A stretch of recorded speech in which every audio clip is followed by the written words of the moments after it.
Okay guys, ngayon lang tayo nakapagpakain ng manok kasi maaga tayo naglinis kanina ng bakuran. Pinakain ko na sila ngayon meron pang ano dito, mahangin pa dito sa amin. Malakas pa yung hangin. Ngayon ko na sila pinakain. Kain na ako ng mga manok ko.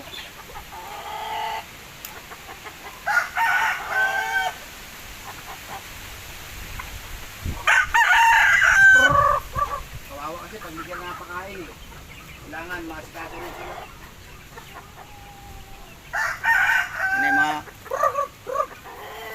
nakakain sila. O yung paborito ko spangle. Ano na?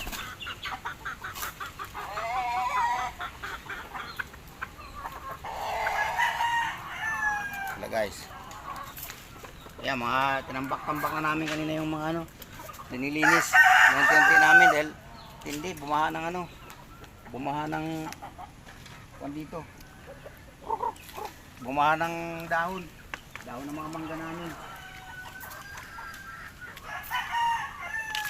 Daming pinsala ng mga saging ko.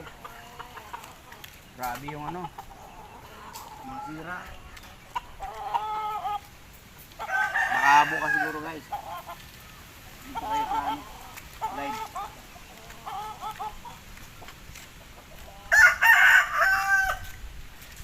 Ngayon ako nakapagpakain.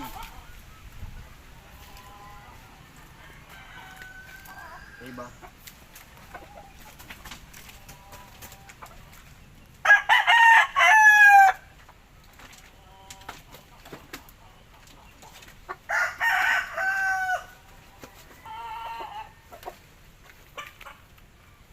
Sinilang ko iba kasi ano eh.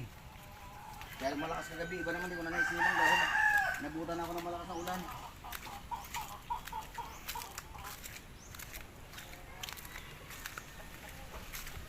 Tignan nyo naman guys yung mga ano, mga daon ng mangga. Grabe. Grabe yung ano, napakarami.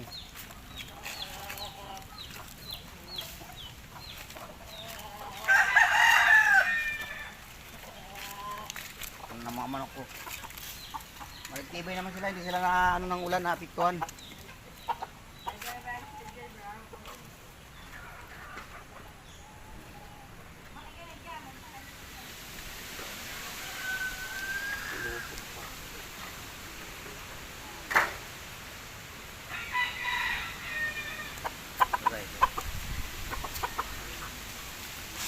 Medyo nalipasan sila ng pagkain nyo kasi wala na busy yung pag-alaga nila eh.